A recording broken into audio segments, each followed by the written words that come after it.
আসসালামু আলাইকুম, welcome back to my channel. আজকে আমি আপনাদের দেখাবো ফুলকপির এক ভিন্ন স্বাদের রেসিপি। যারা তরকারি খেতে পছন্দ করেন না তারা এই ফুলকপি রেসিপিটি ট্রাই করতে পারেন। তাই ফুলকপিগুলো ধুয়ে ভালোভাবে সিদ্ধ করে নিয়েছি।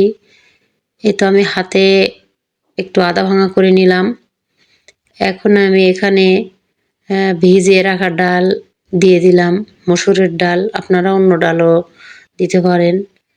তো এবারে আমি দিয়ে দিলাম বেসন পরিমাণ মতো, এরপরে দিয়ে দিব চালের গুঁড়া, আর আপনারা এখানে কর্নফ্লাওয়ারও ব্যবহার করতে পারেন। আমার কাছে কর্নফ্লাওয়ার ছিল না বলে আমি চালের আটা ব্যবহার করেছি। এখন আমি পেঁয়াজ আর কাঁচামরিচ দিয়ে দিলাম।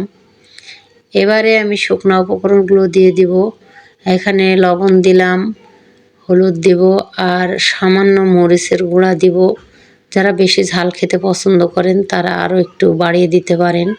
এবারে দিয়ে দিলাম জিরার গুঁড়া, এরপর দিয়ে দিব ধনিয়া গুঁড়া, আর আমি এটা একটু মেখে নিব। এরপরে এর সঙ্গে একটা ডিম দিয়ে দিব।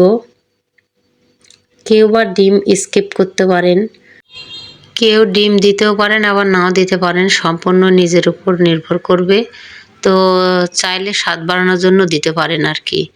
এখন আমি একটা কড়াই তুলে দিয়েছি, এতে তেলটা গরম হয়ে গেছে। এখন আমি পেঁয়াজের মতো শেপ দিয়ে এটা আমি ভেজে নিব।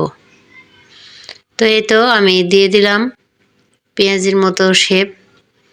এখন আমি এগুলা ভালোভাবে ভেজে নিব। তো এর মাঝে আপনাদের একটি কথা বলতে চাই, যদি আমার ভিডিও ভালো লাগে অবশ্যই আমাকে সাবস্ক্রাইব করবেন এবং পাশে থাকা বেল বাটনটি অন করে দিবেন। আর আমার ভিডিও যদি ভালো লাগে অবশ্যই শেয়ার করবেন এবং কমেন্টে জানাবেন। তো আপনারাও বাসাতে এই রেসিপিটি ট্রাই করবেন এবং আমাকে কমেন্ট বক্সে অবশ্যই লিখবেন কেমন লেগেছে রেসিপিটি। তো এই তো আমার এক পার হয়ে গেছে, আর এক পার দিয়ে উল্টে দিলাম। এখন আমার এগুলো হয়ে গেছে, আমি বাকিগুলো ঠিক একইভাবে উল্টিয়ে তুলে নিব। তো এখন আমি এটা উঠিয়ে নিচ্ছি, বাকি যেগুলো আছে সেগুলো আমি ঠিক একইভাবে ভেজে নিব। তো এই শীতের বিকেলে না এই রেসিপিটি খুব মজার, চায়ের সাথে জমে যাবে।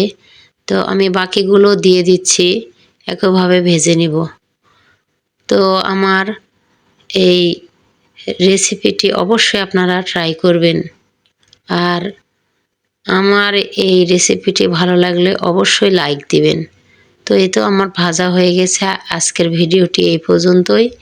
তো সবাই ভালো থাকবেন, সুস্থ থাকবেন। সবাইকে ধন্যবাদ। আসসালামু আলাইকুম।